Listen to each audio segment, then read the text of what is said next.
Good evening, everybody.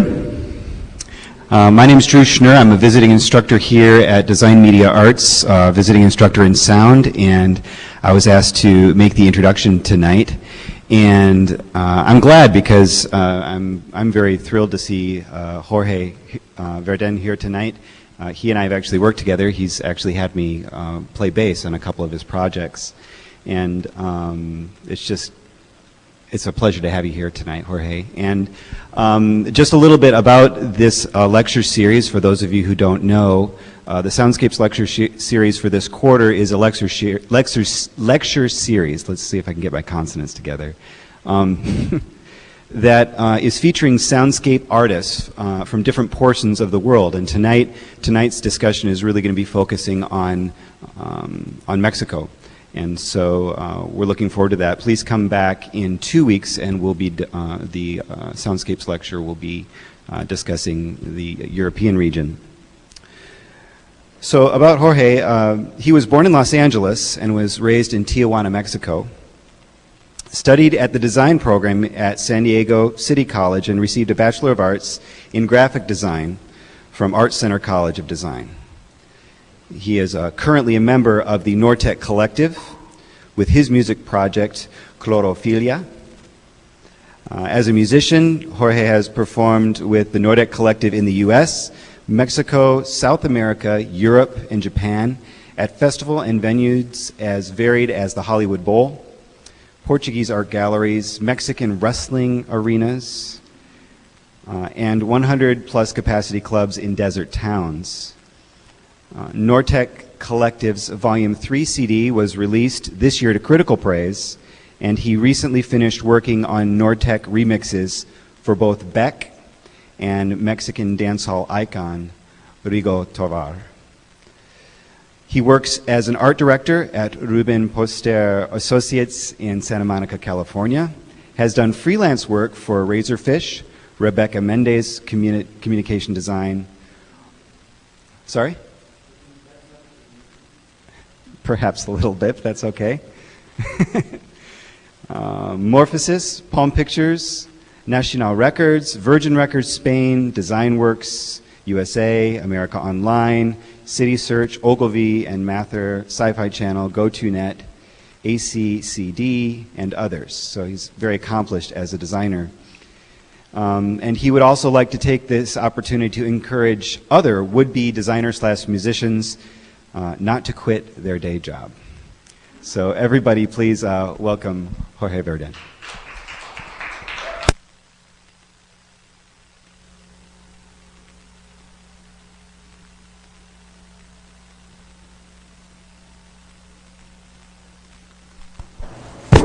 Now, yeah, I can man a bunch of like really obscure synthesizers and sequencers and stuff like that, and I still have problems with PowerPoint and things like this.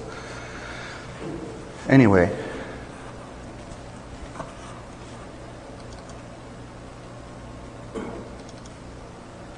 See? What did I tell you?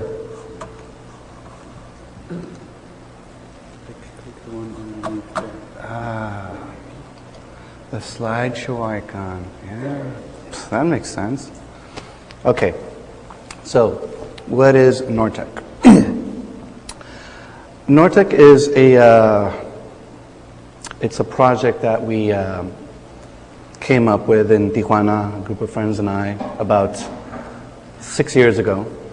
And the idea was to create a style of music that would be that would reflect our upbringing and our geographical location and the culture in general of Tijuana, the town where all of us grew up in, even though some of us were not born there, but most of us are lifelong residents of Tijuana. And the reason we wanted to do this was because we had wanted to make electronic music for a long time, and we wanted to avoid being another, batch of people who were trying to sound like whatever was the big thing in Europe and England at the time. And it was kind of a no-brainer once we realized the potential of doing something like Nortec, that it really did have a great way of just like really focusing the origin of the sound. Like if you're into music, you will listen to dub and reggae, and you obviously know that comes from Jamaica, or drum and bass, and you know that comes from Bristol, or techno, and you figure it's either Detroit techno or Berlin techno or something like that, or house music, Chicago, San Francisco, etc. But there's not a style. There's not people in Mexico doing a style of music that you could call indigenous somehow. Everybody just wants to sound like everybody else, and not because, and that's not just like a thing in Mexico, but it's just, I think, given the nature of electronic music in general, is that it's continually evolving through the technologies and the tastes of the people in general. And at one point or another, some sound comes out and is distinguished by certain characteristics. And if you want to sound like you're doing music and 1999, you need to sound a certain way. And if you want to make sound a certain like you basically just want to be current. There's also all sorts of signifiers in music. One of the signifiers that I think is odd, for example, once we've had this sort of like retro approach to music with a lot of like 80s influenced bands like we have at the moment, is that, for example, for 80s rock guitar, it's this very angular, raspy guitar sound, and then you basically go after your Joy Division and Gang of Four sound and sort of sound techniques, and then you sort of have a particular sound. And if you're doing electronic music, you try to get like these sort of like 80s electronic beats and vocoders and stuff like that, and that sounds a certain way. But anyway, that's part of the Nortec thing, the musical part. But there's also a visual part, and I was luckily enough to be involved with both of these because I was in this project from the outset. So to be able to give you a little bit more of a context as to what Nortec is, and in both sight and sound, we'll go through a couple of little slides here. And could we lower the lights here a little bit, please? Yeah, just like on the podium, please. Yeah, great. Thanks a lot. So, what is Nortec? Nortec is a hybrid of norteño, which means of the north, norte, which is the north, with techno, which would be techno music in this case, and the technology that makes it possible.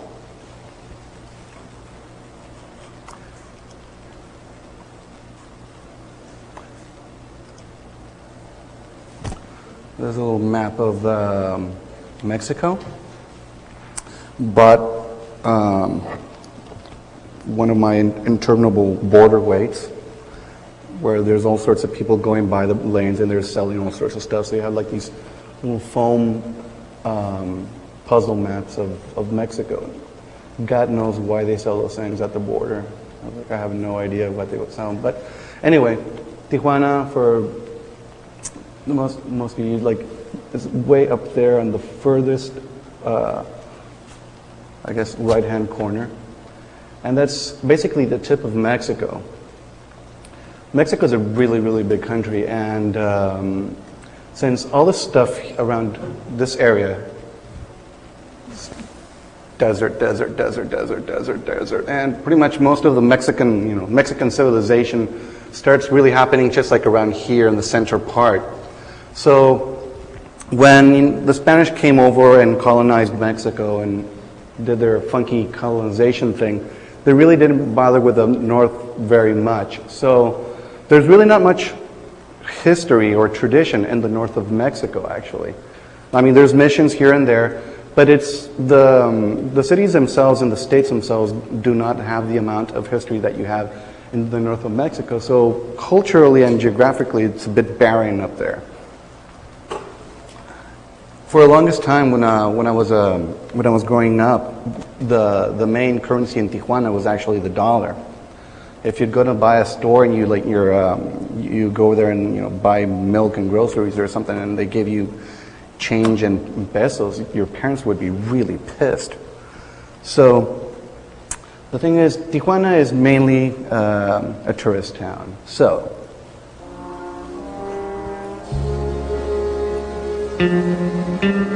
that's Herb Alpert and Tijuana Brass. And I would actually say that that's sort of like a precursor of Nortec, because they just had an idea what the north of Mexico and Mexican culture was like, and they just added their own touristy sort of point of view to the music. But in a way it works, because I mean everybody in Mexico actually loved it and actually felt it as a sort of like adoptive Mexican music. So Tijuana is one of these, the main reason that Tijuana exists is mainly for tourism, really.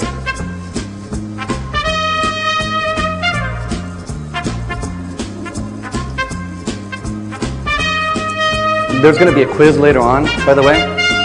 So there's a lot of these things that are that still exist in Tijuana. These are photographs of the main drag, Revolucion Avenue. Most of these clubs are gone, long gone. They've been taken over by other clubs. That place still exists. It doesn't have the sombrero on top of it anymore. It used to have lunch there when I was going to school in Tijuana. And that's a Hayalai. It used to be the venue for fronton, for that sport. And that guy over there has got moved around so many times. I don't even know if it's original anymore, but anyway, this guy is like around here somewhere.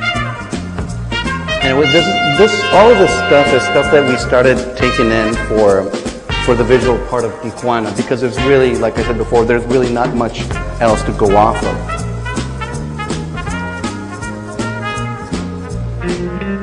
The donkey cart? I couldn't find a photograph of the donkey show, so that'll have to do. So, Tijuana. So, young city, was like founded in 1882. As you can tell by the numbers, the population has jumped quite a bit. Started out in the 1950s, 65,000 inhabitants. In 2000, it's around, I think right now it's around up to 1.5 million inhabitants. 86.6 million foreigners crossing into Tijuana, and Mexicans and or otherwise crossing to the United States, 111 million. Something that I'm sure gives the national security program lots of joy. Inhabitants born in Tijuana is like 48%, born elsewhere 53%, and a third of the population is under 15 years old. So it's literally a young city in a lot of ways. And this is also one of the reasons why so many people are going into the United States. 16% people lack running water, 20% lack drainage, and 4% lack electricity. And there's a big, huge floating population in Tijuana, which means people who come into a city with the means of, with the aim of actually going somewhere else, and then they just wind up staying there because they really can't cross a border, and some really can't cross a border. So Tijuana is mainly an urban city. It's really, the population is really dense in some parts, and in other parts it's really not as dense. The photograph of the traffic that you see there is a photograph of the border wait going into San Diego on a weekday. A lot of those people are actually going to work in San Diego. And I guess estimate that from this point on over to where the border crossing actually is, it's probably about, I would say, 2 miles. And sometimes those 2 miles can take you about up to 3 hours to go across. So living here in LA, I mean, it was a good preparation for me to live here in LA and driving on the 10 every day. These are aspects of urban Tijuana. The stuff that we eventually started putting into mixing the graphics.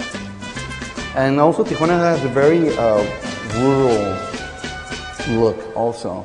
There's a lot of bits in Tijuana that I've been discovering lately where it just really seems like you're out there somewhere in southern Mexico. There's the muffler shops in downtown. These like little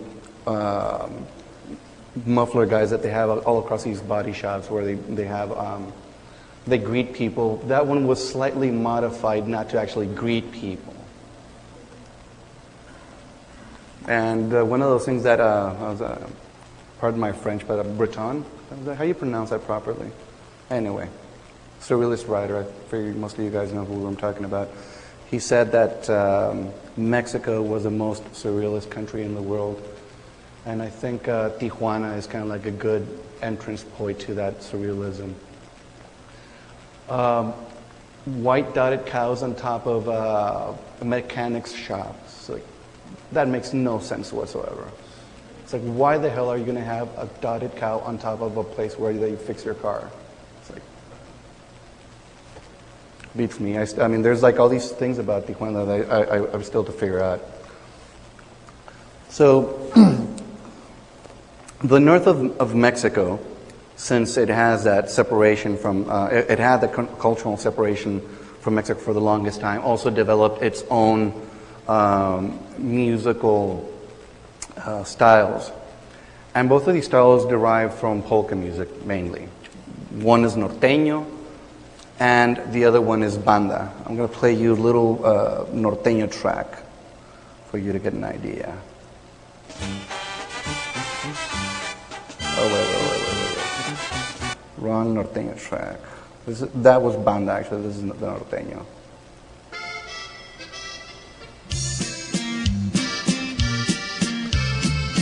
Norteño music is really started sort of in the 1930s. It has this tradition of folk songs where the musicians tell tales of traficantes de amapola, of drug runners. These guys are like smuggling poppy into the United States.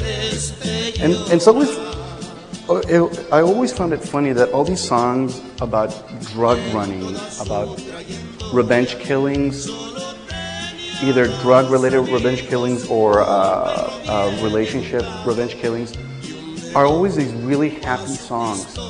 And people play them at parties. It's a really normal thing.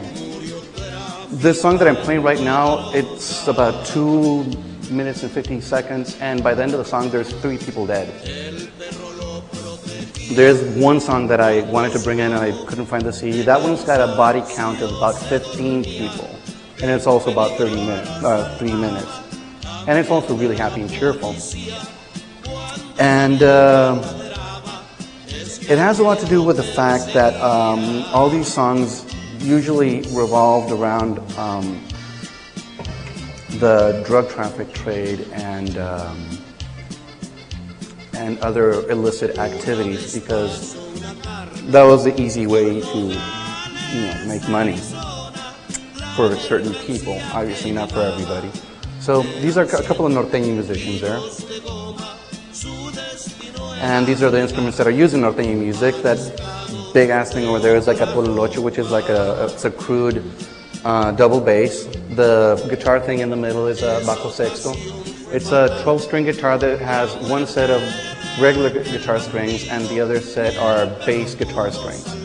So it has a deep sound, and it's usually used like the way that guitarists in reggae music use the guitar, which is like chank, like a accents on the offbeat, and the accordion over there. And if you play accordion in a norteño band, it really helps if you can have shades and bend yourself back while you're playing it, because it really looks cool. So that's a basic instrumentation of norteño and norteño music.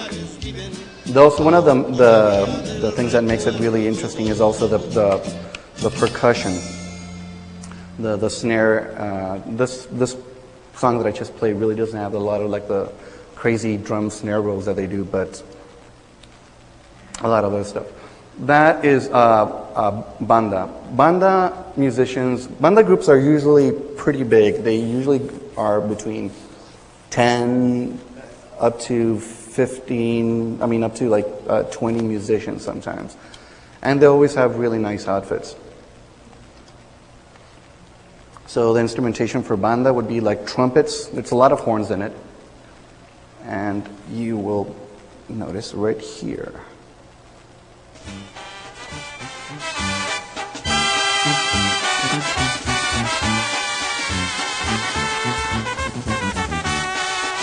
This song's called Macario Leiva, and oddly enough is about another drug trafficker.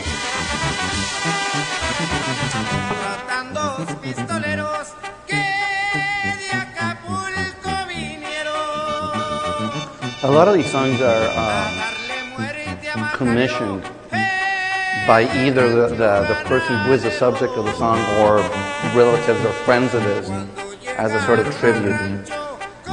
In a way, that's how a very famous norteño musician called Chalino Sanchez started making his living, that he had people come up to him and asking him to write songs about certain people, that's something that the person who was asking him would know.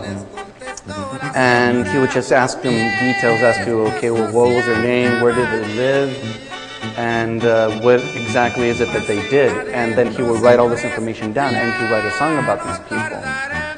And that's one of the main sort of forms of norteño music and banda music. There's basically folk songs relating information about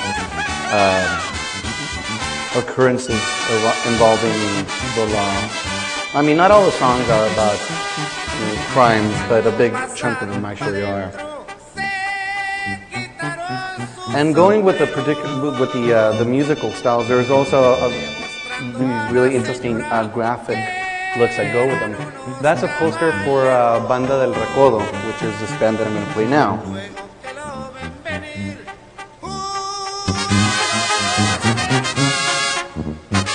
This song I'm playing right now is called Los Tres Animales. It was a really big hit about 5 years ago. And Los Tres Animales means the three animals.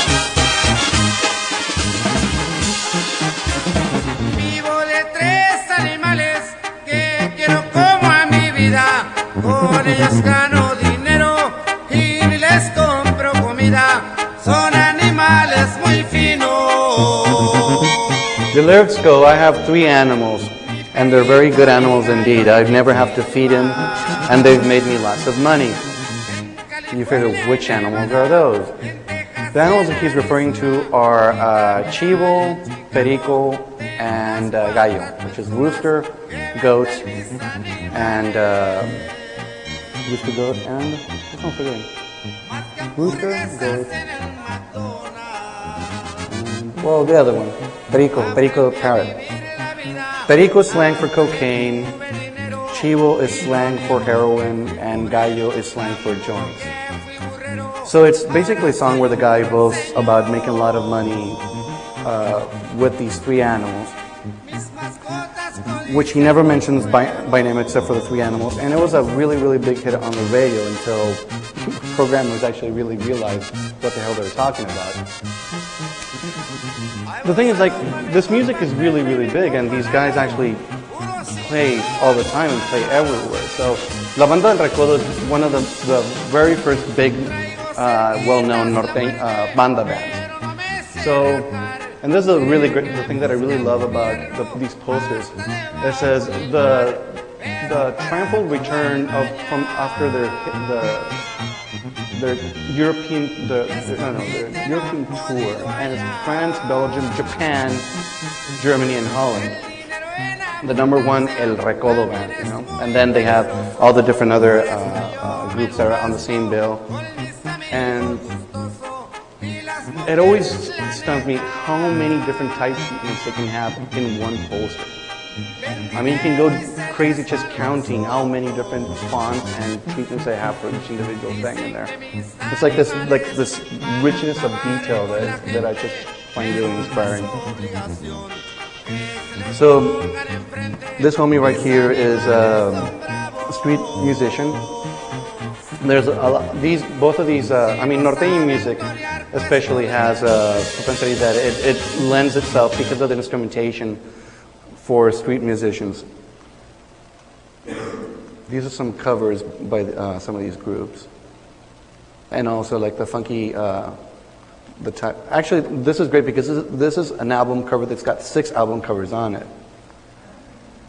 Now that's really getting your bang for your buck right there in terms of printing. Here's some other album covers. Also, they're not very shy about mixing typefaces and stuff like that.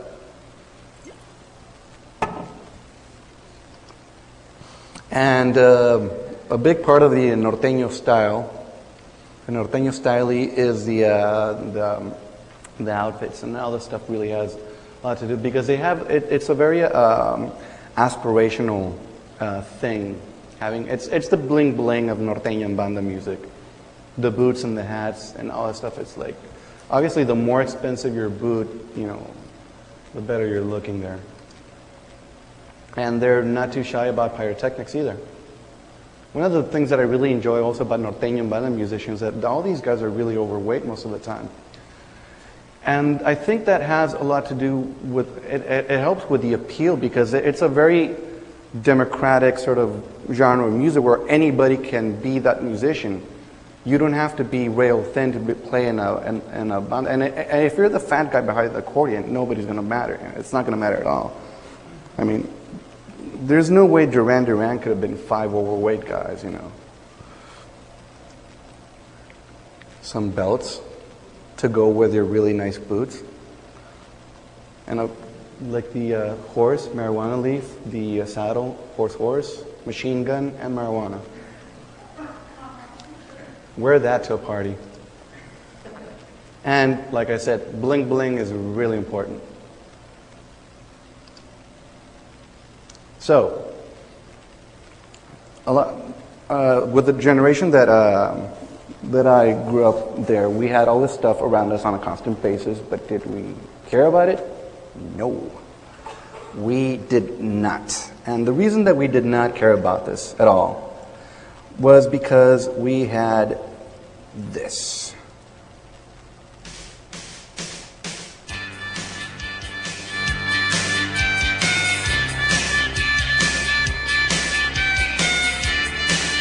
Tijuana is located, one of the areas in Tijuana has a lot of antennas where a lot of radio stations from San Diego transmitted in order to not have to deal with certain FCC regulations. So we had a couple of really, really cool radio stations where they played stuff like in the 80s, like New Order and bands like this. Orchestral Maneuvers in the Dark, Depeche Mode. Usually, bands a little bit too sissy for your average norteño musician. I threw this one in because that's another sort of the interest that people had musically over there. It's like music that was a little bit more experimental in its form and not exactly pop music, and Duty Collins is another great group on Factory Records that New Order were on also. And also the guys who did the covers for these guys that normally call it Octavo or 850, I never remember proper pronunciation for their name. Both are like a really big influence on me and other designers in Tijuana. Pink Floyd, can't be without the Pink Floyd. There's also like a big sort of a recurring stoner thing in norteño music too. So. We'll see that later. This Mortal Coil, like I said, a little bit more abstract, atmospheric stuff. Eno, can't go wrong with Eno. Smartest bald man ever. Japan, another Fuji synth band. And Kraftwerk. And the same way that Kraftwerk influenced, techno musicians and early hip hop artists, it also made a big sort of impression on all of us who were like starting to make music in Mexico or wanted to make music in Mexico at some point. Talking Heads. Oh, by the way, the reissue of this album just came out remastered. If you like the Talking Heads, do yourself a favor. It's a brilliant album. The production on that thing is just really amazing. So, that's what I'm talking about. These are the guys that we wanted to, go after. Like a lot of these guys were influenced by the Sex Pistols. They're inspired by Sex Pistols. A lot of musicians in their generation said that the first time that they saw or heard the Sex Pistols, they were inspired to do music because it made it seem like anybody could do music. And with these guys, if you'd seen them live at some point, you realize how horrible their musicianship was and how just completely incompetent they were as musicians. And they were still able to create really amazing music. You figure, well, I can do that too. So we had the choice of either this or this.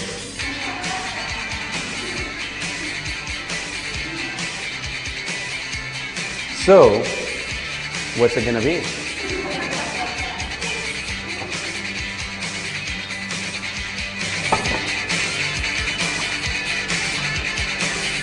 So, going to the dark side.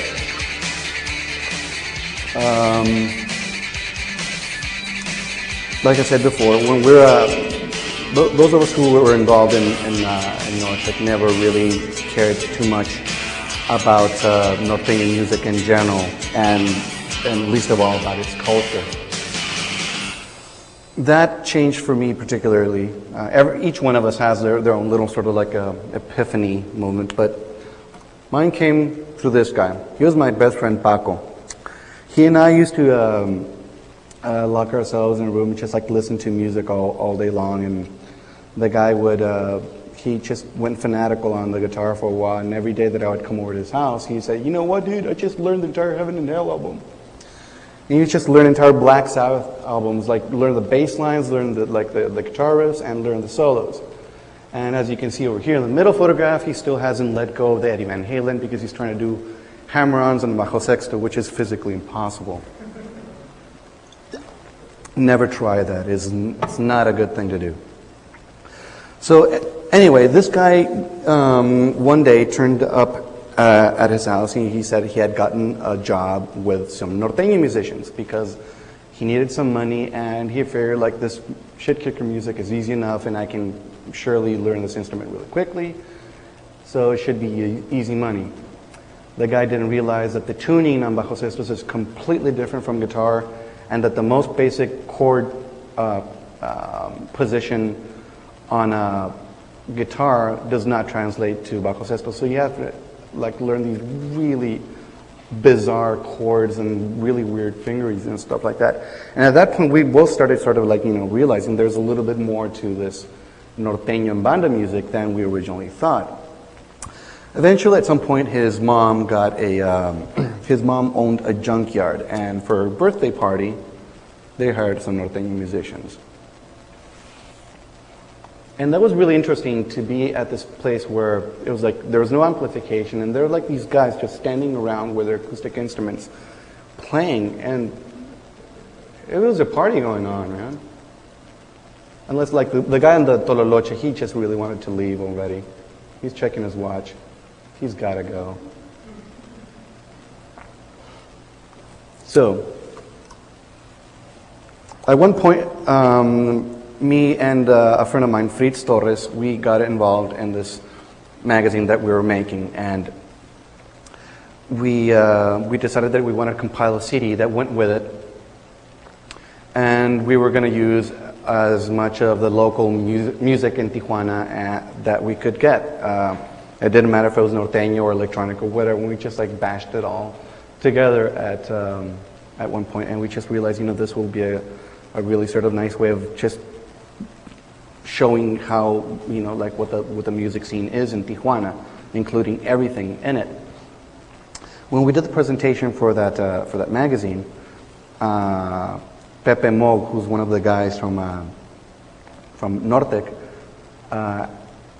asked me if I wanted to, well, now he's from Nortec, back then he was just some guy that I didn't know. And he asked me if I wanted to participate in a project that they were doing where they were going to get a bunch of tracks of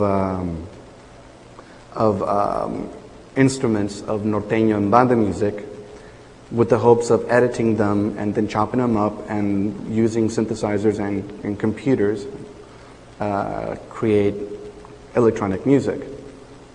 And we figured, well, sounds like an interesting enough idea. Let's check it out. And the reason that we figured that we could actually do it was because at that point there was already like computer software coming out where you can actually work with samples and chop them up. And oh, by the way, if people don't understand a certain term, please hold up your hand and let me know, because after a while you think everybody speaks the same language as you do.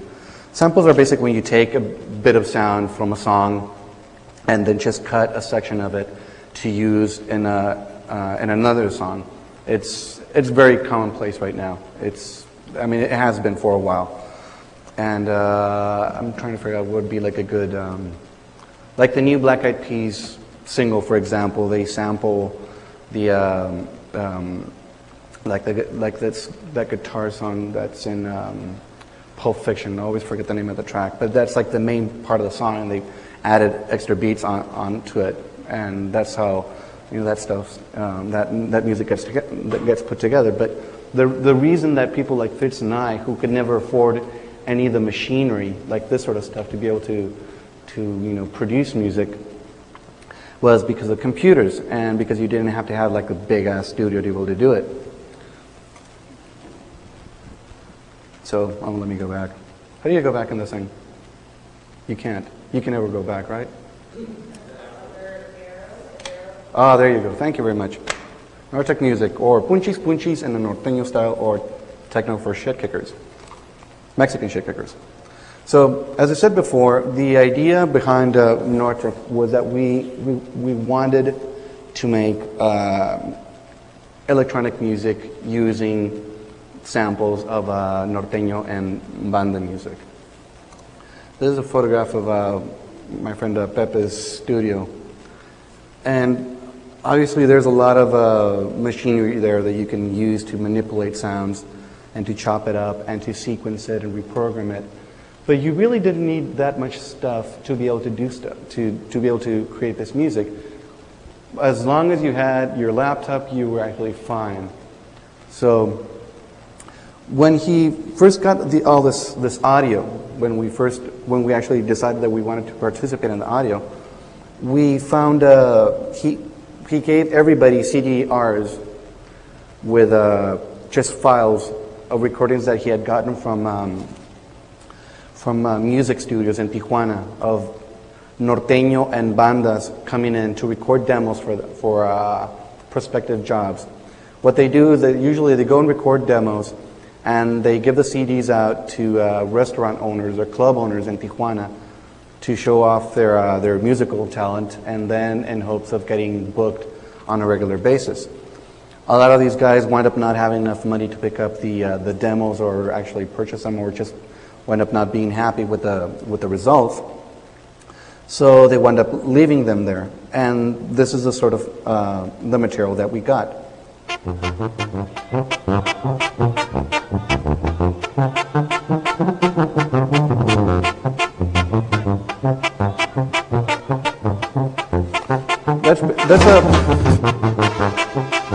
That was basically a a little section of a norteño song, a tambora song, without the rest of the instruments and without the rest of the percussion. That's the tubas and the charchetas, or English horns. So we had stuff like that, or we had little bits like this.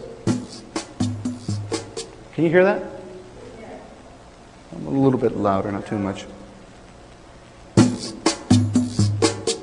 That's a guiro. It's that fish-shaped thing with a plate people put with a stick. Some cymbals.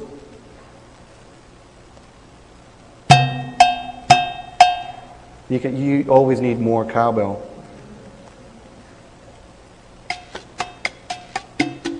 That's another bit of percussion. Some snare rolls. So basically, that's the sort of stuff that we had laying around. So I'm going to show you a track where we used bits and pieces from all this stuff. And like, for example, this is where the horn line from the following song that I'm going to play you came from.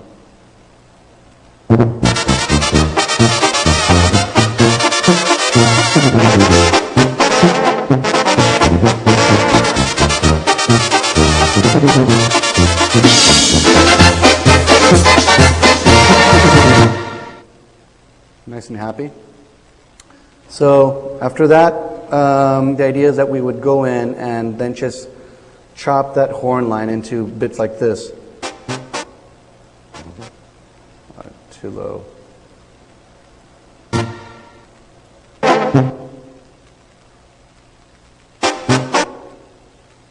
Just really grabbing that and just having two chords or one chord at the same time, and then reconstituting, then shuffling around. So this is the song that has a bunch of those bits.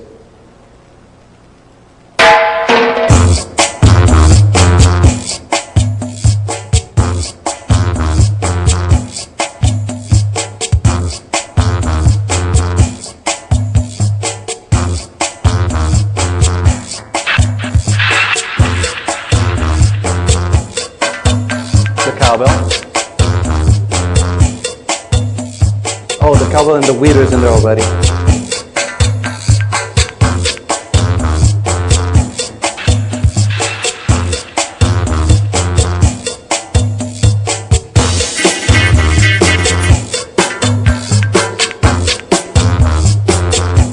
I didn't show you where the tubas came from, but I'll show you a little bit later.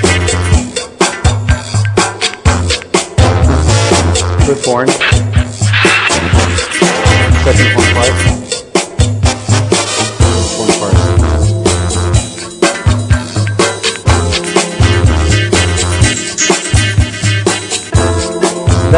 That sort of funky guitar riff is actually bajo sexto played really fast with the sampler. And then the rest of the horns.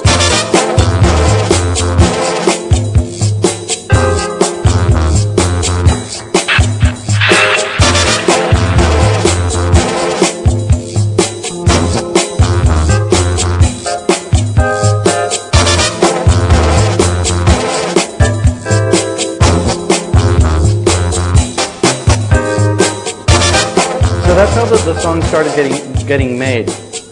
Just going in and just grabbing all these different bits that we had laying around from studio recordings. And so while the people were starting to create these songs, Fritz, who was my partner at the time, said, well, why don't we try to do like the sort of the graphic equivalent of this also? So then we figured, well, let's try to start creating stuff that will sort of have that same language, but in a visual sense. So the first thing that we made was actually that. It was the logo for where we were. Well, Nortec is going to have a logo at some point. So we just made this guy that we figured, he represents a lot of what this stuff is. It's like we've never figured out if he's a cop or if he's actually like the bad guy. But in Mexico, of course, it's always one and the same. To me, the really funny thing about this logo is it's appeared everywhere. We've had people bootleg it on leather jackets and bags and stickers and stuff. And I think my proudest achievement is that it was on a magazine cover one time. This Mexican political magazine where they did a feature on us. And there was a photograph of the Pope, and right next to it, it was that thing. Just like this guy with guns and a marijuana leaf. And it's like, I was really happy about that. So anyway, then we started, making graphics. So that was a poster. The guy in the poster is this guy who gives directions. He's actually standing in front of one of those muffler shops that you saw in one of the earlier slides. So we're asking him, direction how to get to like a certain restaurant, and take a photograph, and then later on he's in a poster. That's another one of the earlier Nortec things that we did. And this was made originally for a slideshow, which, as the header card said, because you need to have something to distract people from the 5 middle-aged guys on stage taking their email. Because when we started doing shows, it was literally, pretty much the setup that I have right now. People standing up with computers and stuff, doing the music, and really not much to look at in terms of, stage presence. So we started creating slides, literally slideshows for the shows. And we just had like carousels with graphics that we just had on a constant loop being projected on stage. So that's part of the slides that we had. And then at one point when Fritz and I started making music also, we figured, we need to sort of show our roots in terms of like the music that we like. And it was one of those things where it's the sort of music that our parents would call stoner music. So we figure if we're going to be doing stoner music, it should be something like that. And then we decided, well, how about if we go a little step further with stoner music and be really blatant? So that was like a projected design for our album cover at one point. And these are more of the slides that we did for the projections. And this is a sequence of slides that were, they're all bar names. They're all club names in Tijuana. And you would be surprised as to how many of these damn places there are. There was like a list, and I never finished writing out the list because it was just way too long. So, put something here in the background.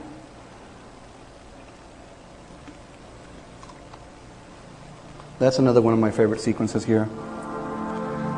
It's a sequence of the borderway, and it's like the same way that you have a traffic report. You have a station where they're basically telling you the way at the border.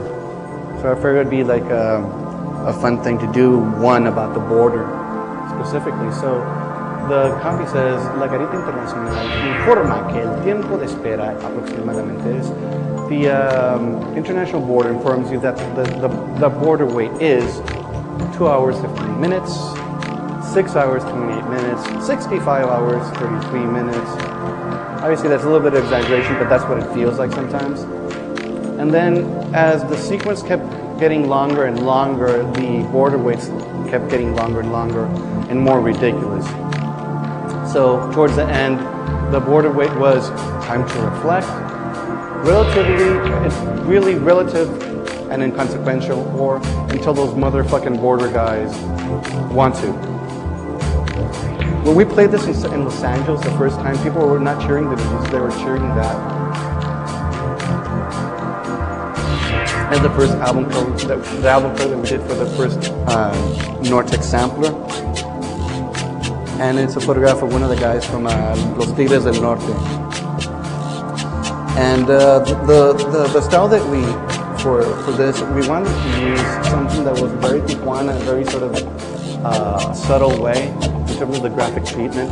So what we used for this was the graphic look of pharmaceutical products, because there's been a big, huge boom in in pharmacies in Tijuana recently. If you're down in Revolucion Avenue, which is like the main strip, I think there is probably the same amount of pharmacies now as there is liquor stores. And before it was always like, you know, if you're gonna go across the border, you bring over a bottle of tequila or whatever, Kahlua or something. And now people are stocking up on pharmacies and just like bringing across all sorts of medications, which is, I find really funny. There's just enough pharmacies like on the main strip in Tijuana. So that was our first album, so we continued the pharmaceutical look. That's a tuba guy and a seafood restaurant. There's a lot of seafood. Banda music is really big in seafood restaurants in Tijuana. There's a lot of places where you can go and you cannot have a conversation because they have a banda there and they're amplified on top of it. So they're really, really loud to begin with. And when they're amplified, it's like you're at a Motorhead concert. It's insane. So those are more of the graphics. That's the tarola or snare drum. You heard some of those snare rolls in one of the songs before. And that's the junkyard or the muffler guy that were in front of the muffler shops. So it's basically the music ripped off a lot of the elements of the music in the graphics. We're doing the same with the city, just taking elements of the city and make it into artwork. This is the flyer for the release party for the CD that I just showed. And this is a poster for Los Tucanes de Tijuana. We were going to play, eventually after a while when we started getting a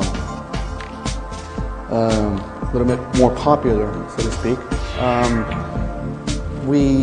the places where we started playing at originally were getting too crowded. We started doing shows for 50 people, then 100, and then 500, and then we started playing for at venues that had the capacity of 1,500 people, and we wound up having people staying outside. So we decided to move into Las Pulgas, which is this venue where all these bands play. And we were actually the very first non-norteño and non-banda band to play at Las Pulgas. So since we were going to be playing there, to us it was a huge, huge deal. I decided that the most appropriate thing for the flyer and the poster for that show was to be just to make it a complete replica of this sort of thing. So I have to say this is one of the most fun Nortec project that I've ever worked on, because I got to do all that really horrible, mixing and matching of type and just, okay, which is the ugliest font that I can find? How many outlines can I possibly put on something? And also using the vernacular, the way that they sell these events, like in the Grupo Norteco Posible, presenting their most recent material, My favorite is like Tecnobanda Panóptica direct from La Presa, which is it's like directly from La Presa, is like directly from another part of Tijuana, It's like they're not flying in from anywhere. And it's like Grupo Show, which every group is a Grupo Show. Every group has like a show that goes with them. There's really never a show that goes with them. It's just because they have like shiny outfits or something. So after we released that first album, we had the record company commission some series of CDs at one point that are records. This was going to be a release with 2 12-inch records that was never produced. And this is another one in that same series. And the photographs are photographs of neon lights from norteño clubs in Tijuana. This cover for Colorado, which Colorado in slang means red. And so that was another really easy cover to do, because basically just grabbing the boots, painting them red, and then just putting them in a really bright color background. That one also did not get produced. And that's sort of like another a recurring thing with Nortec. A lot of the designs never got produced because we wind up changing labels, so that didn't get done. This I didn't do at all. This was done by these guys in England called Big Corporate Disco, and it was a series of 10-inch EPs for Panoptica, one of the members of Nortec Collective. And and it was a series of 4, as you can tell by the numbers on the bottom.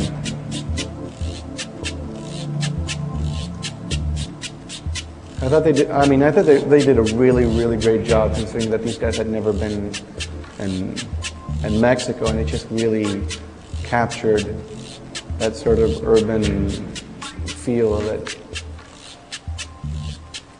Funnily enough, these photographs were not actually even taken in Tijuana, but they do feel like Tijuana in a big way. And one of the things that I really enjoyed is these were done by Raúl Cárdenas, who has a shop called Toro Lab.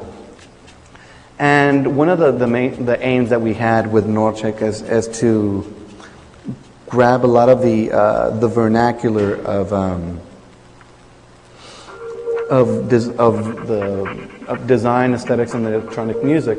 So this was done at the time when the English Designers Republic were doing these things where they're just taking all these shots of housing and buildings in England, and they're just chopping them up and doing really funky things with this. So Raúl thought it would be a funny idea to just do the same thing with housing in Tijuana and just go to town with that idea. So this image that you're looking at right now it was a card that came in the CD. So the CD didn't actually have a particular cover. It had 5 different covers that you can choose from, and then you can just like swap them out depending on your taste. Thanks a lot.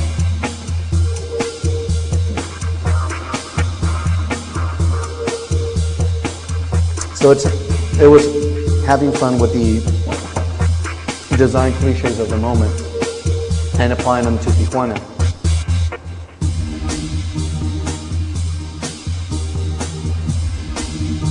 You can see down there, like all those tires are like that's a recurring thing in some parts of Tijuana where they use lots of tires that they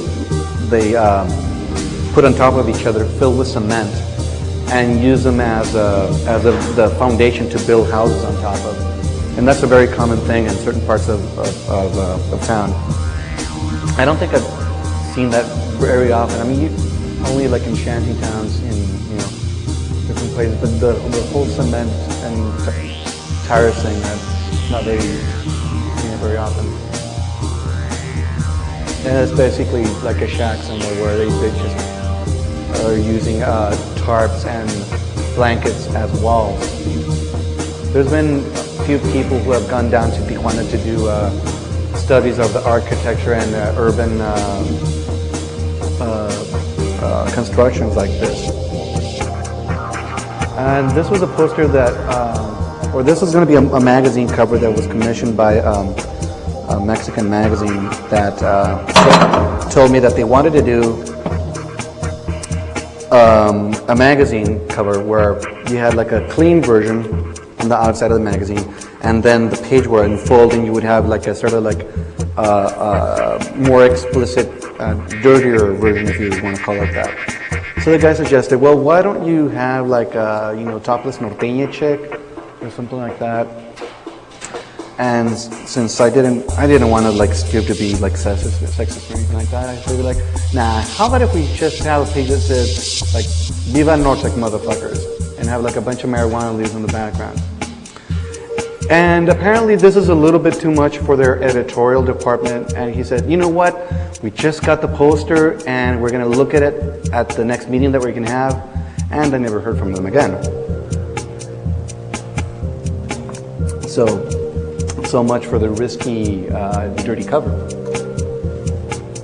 Oh, that's a poster made for a Nortec show in Seattle, and maybe you'll be able to recognize some of those bridges that I showed right at the beginning, and some of those mini buses are in there too, also.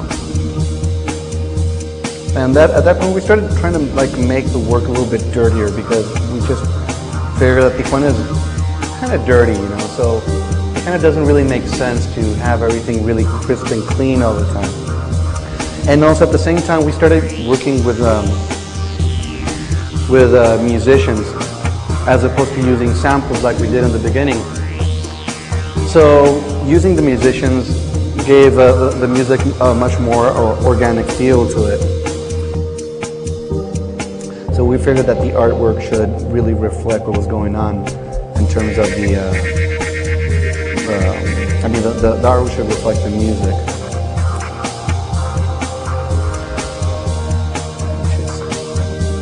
Let me find a track right now.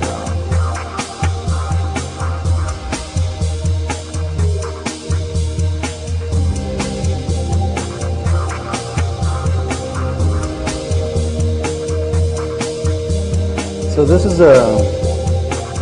one of the tracks where we started working with the musicians in the studio. Voltea, que no me oyes. One of which is right here. This is your moment, big guy. I recorded Drew here in LA to record some electric bass. Bailarina presumida.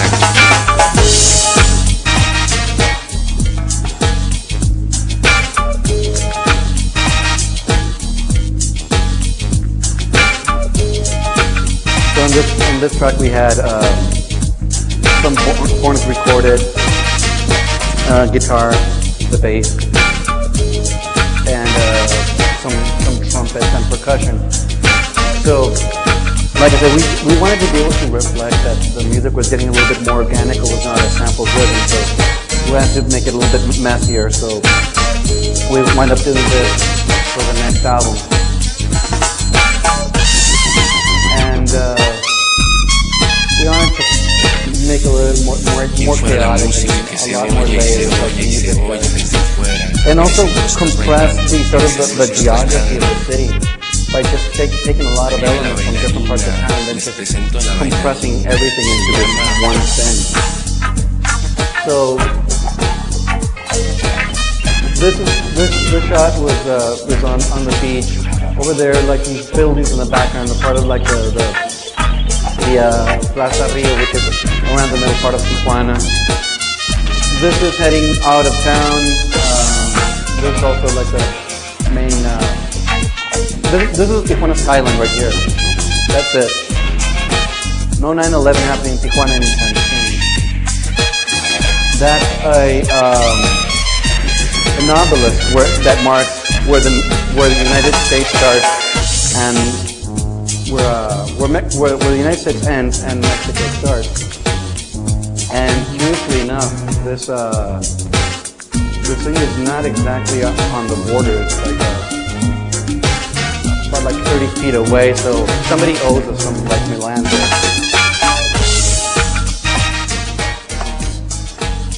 And also one of the things that was really fun for this project that it was a way to be sort of self-referential and egotistical. We had some people from Swindle magazine coming over and interview us, and we're still working on the album art. And we're still trying to get images for the album art, so we figured, you know what, how about if we take the guy taking the photograph and the famous and take a photograph of that and turn it into the art. Why not? It's like one of the credos of Nortec is that we never throw anything away. Going back to the Pink Floyd connection, there's a lot of that here.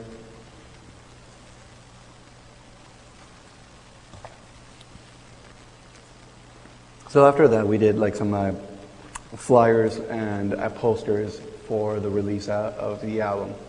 We played at that venue that I told you, the Las Pulgas, which was where we were the first group to non-norteño or banda group to play. See, like the dotted cow is in there now, in the background. And that was a billboard that we did for the show. Poster for in store, which I don't think I've ever seen anywhere. And that's a cover that is from a non-Nortec project. But we wanted to use the graphic vernacular also, so we had a sign painter make paintings of all these drum machines that were used in the making of this the record, and we just had them also do the lettering for this. And eventually, when we did the CD, and the CD, all the copy on it was hand lettered by the sign painter. So that was the previous one was the 12-inch, the single. This is the actual cover of the CD, and those are some of the spreads on the inside. These photographs were actually this one was actually a painting on the walls of the guy's studio. They just use the walls of their studio to practice on, and they just paint stuff on the walls. So that's a synth that they painted also. And that's another one of where they clean their brushes at. And over there, the credits done in there and hand lettering. That was a poster done for the latest concert that we had in Tijuana, where we played at the High Life, which is where that guy with the little on top of the world that we saw in that earlier shot, and all the minibuses. So at one point, I think we're going to start running out of things that we can rip off in Tijuana, because like I said, there's like really not that much culture that we can rip off in terms of like physical objects. So that was a billboard that was done. And while all this is going on, we had this happened. It was a book made about Nortec that a publisher in Mexico City decided that they wanted to do, and if you can pass it around. I'm going to take the DVD out because the thing is not very well designed, so it always falls out. So anyway,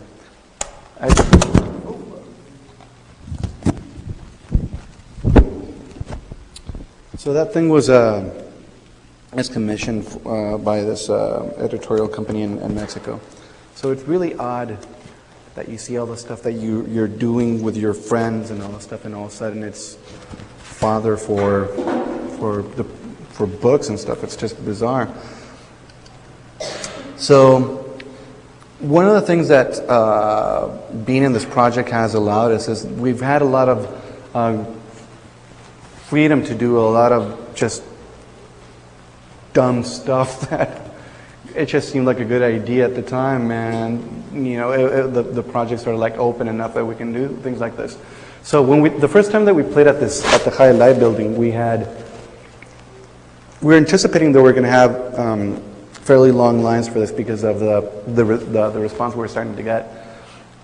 So we had the idea, well, what if we could like a street musician and have him play for the people who were standing in line for the show. So this guy said, we found this guy who actually plays in a mask. We actually didn't have to ask him to play with the mask. He regularly like shows up at different places, like at cues for the wrestling matches, and he sets up his piano with a little portable PA, and he starts playing cover songs. So he's singing all these Mexican cover songs in a mask, and so he's kind of like a sort of a high-tech busker, I guess we would say. So we got that guy to come in and do that. And there's like, you know, making it up as you go along, meeting interesting people and getting sick in foreign lands. We're lucky enough that we actually have people who are interested in other countries to have us come over and play. So that's always really nice. This is another a shot from that previous show that I was showing you, where some of the video people decided that they wanted to rent a bus and install an AV system in it.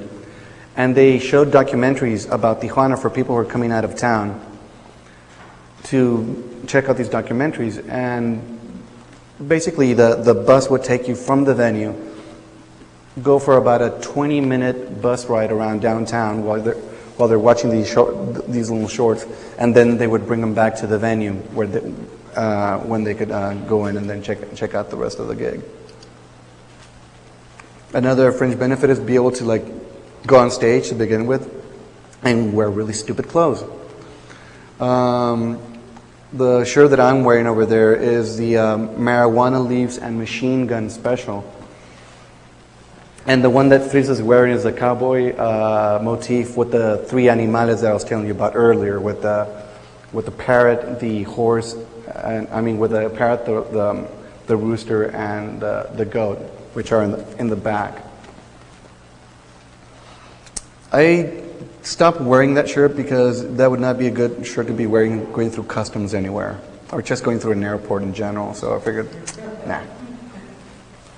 So we were fairly, okay, now we can get to travel and go and do things. So traveling, meeting interesting people. When we played in Argentina and in Buenos Aires, they really got into the whole Mexican thing, and they decided that they wanted to do, I think there's a shot missing here. So they wanted to do a Mexican themed show, so they made up this fake border fence on stage, and they had Mexican pole dancers like you have everywhere in Mexico. And of course, that was a really interesting show.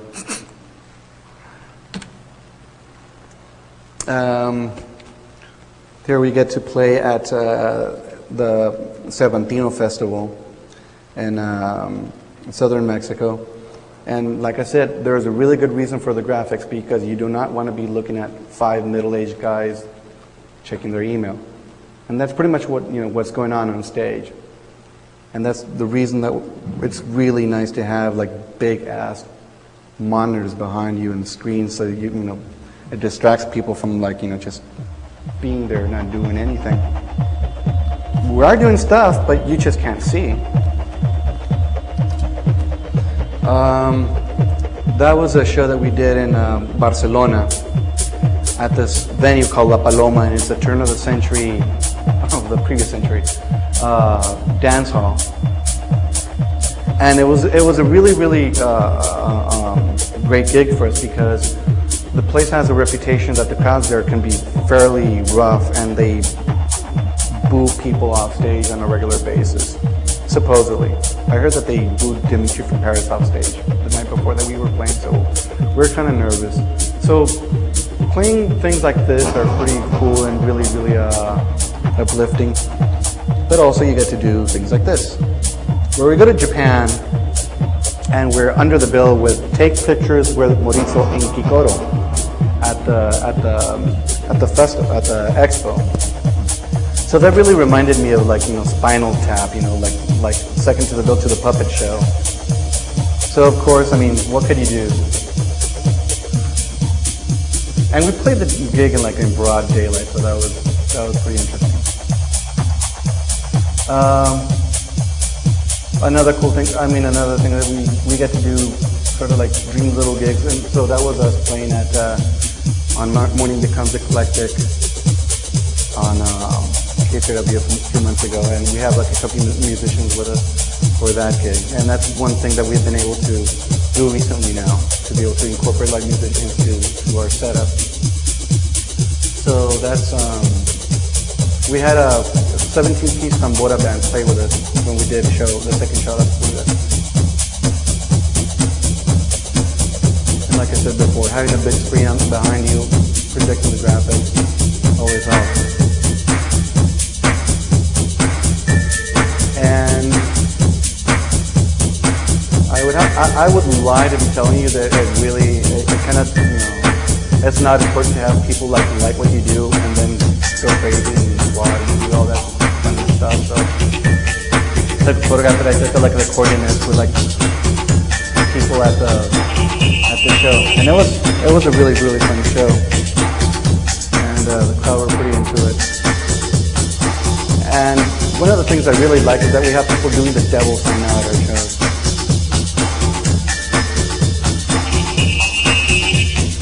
That's the spirit. Grrr.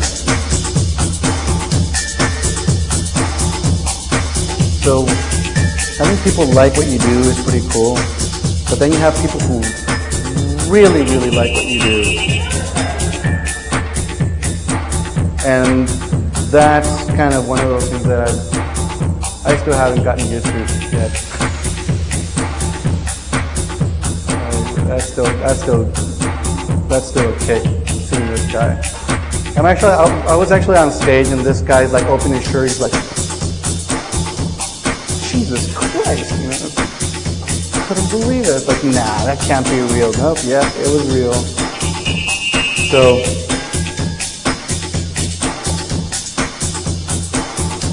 end up.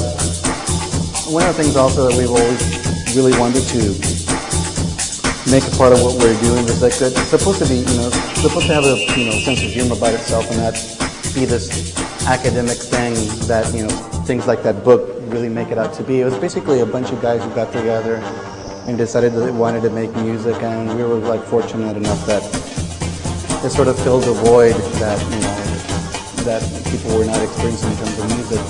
So we always just figured out, we need to, I guess, it's just a funny thing for us. So that was like the end shot in one of the shows, and the text in the background basically means "fuck Nortec," which it was like a series that we did of like things that we had overheard people saying in different places and newspapers and blogs and stuff. And we just copied and pasted a bunch of like sayings. So I figured like this has got to be appropriate, one way or another, because I mean somebody's got to get sick of this at some point or another. But until they get really, really sick of it, we're just going to keep, being obnoxious and doing what we do. So that's pretty much it. Thanks for your time. So I think we'll open questions? it up. Yeah, open it up to anyone who has questions.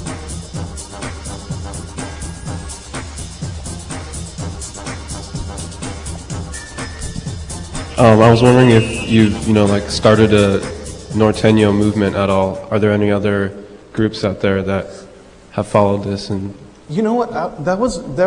I'm not going to say that was the original intention, but we were expecting that. By doing something like that, people were going to go like, "Oh yeah, I want to do that too," and nobody wanted to, because, when we started doing it, a lot of people were. It was really polarizing because some people thought it was really cool and other people thought it was like the biggest shit ever.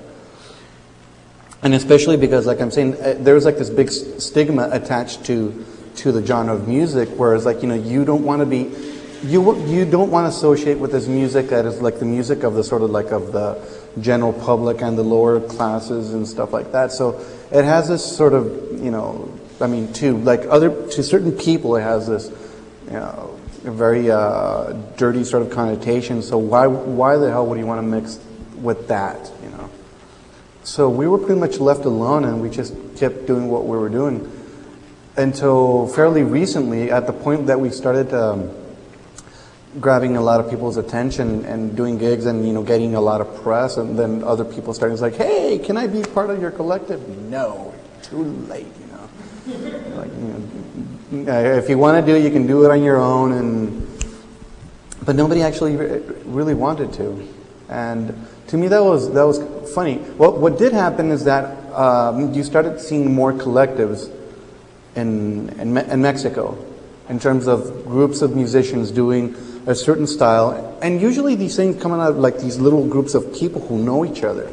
So there was these guys in Mexico City that are called Sanchez Dub, and it's like this one guy has like a couple of friends join him in this project, and basically they do this very dubby version of Mexican dancehall. And they got together with other people who are doing similar things. And there's a lot of groups of people who do different types of electronic music and do it as a collective, but not doing what we're doing it as, and taking like this regional music and then making it electronic. Not too many people really wanted to follow that lead. Other questions?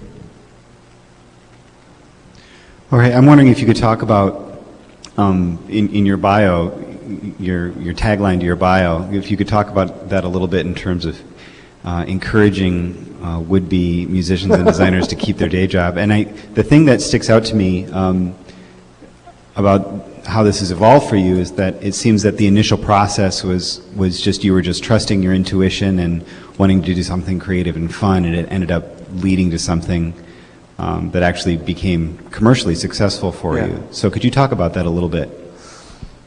Well, commercial success is really relative, and I found out the extent of that just recently because all of us have alternate projects that we work on that are non-Nortec in nature. It's also electronic music, but we're not using the vernacular, the sounds of tambor and norteño as we do in Nortec. And for this project, I'm putting together some remixes, and I figured, I'm just going to ask people who I like if they'd be interested in doing a remix. So a lot of people that I like actually know, and I figured, that's going to be easy. But I mean, a lot of people that I don't know, and I figured I'm just contact them via email. And I contacted the guys from Matmos if they'd be interested. And I spoke to Martin Schmidt, who he was the tall, skinny guy. Really, really nice guy. And I had to mention at one point in the email conversation that I said, well, I'm not going to be able to pay you guys that much because I'm just doing this on my own, and there's no budget for any record company. I'm doing this independently. And he answered back, you don't have to worry about that because we take the projects that we like. We have our jobs that that pay for that make a living. And if any of you guys are not familiar with Matmos, this is a duo of electronic musicians from San Francisco who've gone on tour with Bjork, who've produced albums from her, or like many of the songs on their albums, and they're pretty big on their own right. And these guys still have day jobs teaching at universities. So the music industry is not the most conducive right now to be able to say, you know what, I'm just gonna just kick at this, do my music thing and that's it. You still have to be a waiter, and you still have to be a teacher or sell cars or something for a living if you're not, Britney Spears or Audio Slave or something like that. It's really rough in terms of being able to make a living off of music. I mean, at least in our case. One of the guys in Nortec, for example, is, and also the thing is, all of us are in our mid 30s onward, and the oldest guy in Nortec is he's 43 years old. He's got 5 kids, and he's a dentist.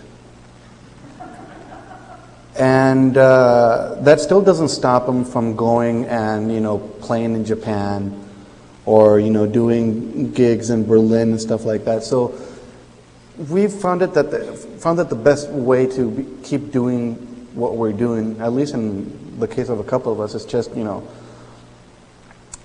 it in a way that you get your musical kicks, and you don't have to worry about making a living and doing the songs a certain way to be able to have the next big hit. Obviously, everybody wants to have a hit if you're doing music. You want to be able to make a living by doing it, but more often than not, it's not going to be very possible. Not to be overly pessimistic, but I don't see myself leaving my my day job any point soon. But in a way, I don't have to worry about not being able to make ends meet, which is, I'm sure, a really, really big problem with people who dedicate themselves to music full time. So my heart goes out to them, but I don't want to be that. So anyway, any other questions? Yes. You should be able to find it at Tower Records or online. Yeah, Amazon. You should be able to get it. And actually, iTunes is you can download it.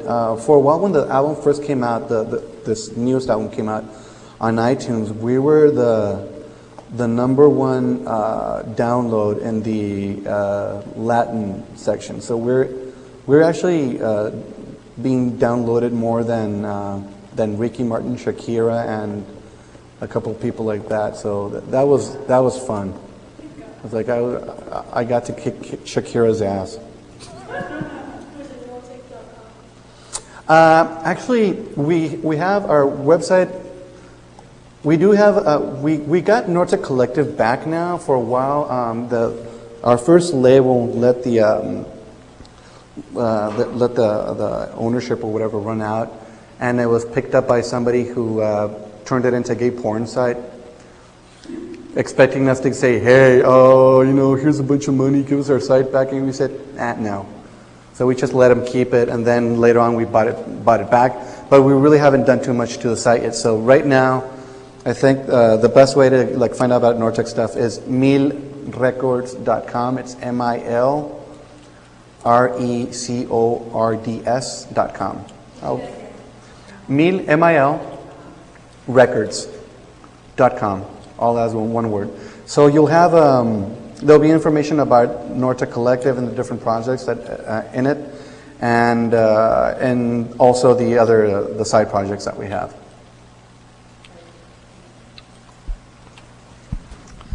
All right, well, thank you, everybody.